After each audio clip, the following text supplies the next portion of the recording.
రండి ఈరోజు వాక్య ధ్యానం కొరకు 2 తిమోతి 2 అధ్యాయము 22 చదువుకుందాం. నీవు యవనేచ్ఛల నుండి పారిపొమ్ము, పవిత్ర హృదయులై ప్రభువునకు ప్రార్థన చేయువారితో కూడా నీతిని, విశ్వాసమును, ప్రేమను, సమాధానమును వెంటాడుము. మనము గత రోజుల నుండి ధ్యానిస్తున్నట్టుగా ప్రభు రాకడ అతి సమీపములో ఉంది.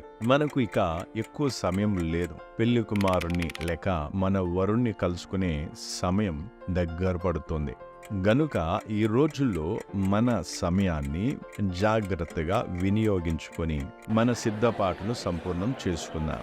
మన ప్రభువైన యేసు సర్వశక్తిమంతుడైన దేవుడై ఉండి మానవుని స్వరూపమును ధరించుకొని ఈ భూమిపైకి వచ్చినప్పుడు మనము ఎలా నడుచుకొనవలెనో అనే విషయాన్ని ఆయన జీవించి మనకు చూపించాడు. ఒకవేళ యేసు ప్రభువుకు శిష్యునిగా మారాలనుకుంటే మనం ఆయన అడుగు జాడలను అనుసరించాల్సి ఉంటుంది. దేవుడు మానవునిగా మానవ శరీరమును ధరించుకున్నది. ఆ శరీరం కేవలం పాప శరీర ఆకారమే గాని ఆ శరీరం పాపరహితమైనదై ఉండేది. అంటే పాపము లేనిదిగా ఉన్నది. పాపంతో నిండి లోకములో, అలాగే సాతాను రాజ్యమై ఉన్న ఈ లోకములో ఆ శరీరంలోనే యేసు ప్రభు నడిచాడు లేదా జీవించాడు. ఆ రోజుల్లో సాతాను యొక్క తల ఇంకా చితకద్రొక్కబడలేదు. సాతాను పూర్తి స్వేచ్ఛతో పరిపాలించేవాడనే విషయం మనందరికీ తెలుసు. అంతేకాదు, పరిశుద్ధాత్మ దేవుడు కూడా యేసు ప్రభువుకు పరిశుద్ధమైన జీవితము జీవించుటకు సహాయము చేయలేదు. ఒకవేళ పరిశుద్ధాత్మ దేవుడు యేసు ప్రభువుకు సహాయం చేసినట్లయితే అది అన్యాయమై ఉండేది. దానికి కారణం ఏమిటంటే, మొదటి ఆదాము శోధింపబడినప్పుడు దేవుని ఆత్మ సహాయము పొందలేదు, లేదా అప్పుడు దేవుని ఆత్మ అతనికి సహాయం చేయలేదు. మనం ప్రభువైన యేసు జీవితాన్ని చూసినప్పుడు ఆయన మన వలనే జీవితంలో ప్రతి అంశాన్ని ఎదుర్కొన్నాడు. ప్రతి అడుగులో కూడా మన వలనే ఉండేవాడు. ఆయన ఒక సాధారణమైన మానవునిగానే జీవించాడు.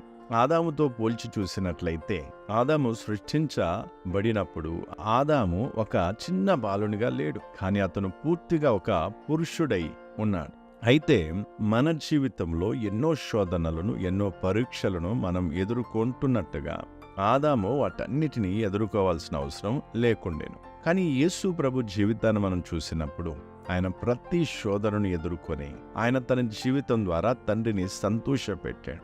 అలాగే పరలోకం కూడా ఇదిగో ఈయనే నా ప్రియ కుమారుడు అని సాక్ష్యం కూడా పలికింది. అయితే మనందరం కూడా దేవుని కుమారుడిని యేసు ప్రభువు వలె ఆయన కుమారులుగానే నడుచుకొనవలనని మన నుండి దేవుడు కోరుకుంటున్నాడు. యేసు ప్రభు సంగమునకు మూలరాయి ఉన్నాడు. అలాగే సజీవమైన రాళ్లమై ఉన్న మనము ప్రతి ఒక్కరము యేసు క్రీస్తు ఆ స్థాయికి ఎదగాలని పరలోకం కోరుకుంటుంది. కాబట్టి ఈ రోజుల్లో మనము ఈ ఆధ్యాత్మిక అనుదిన మన్నా ద్వారా ప్రభువైన యేసు పెళ్లి కుమార్తె అయిన సంఘము నుండి ఏమి ఆశిస్తున్నాడు అనే విషయమును మనము దృష్టి పెట్టి నేర్చుకున్నాం.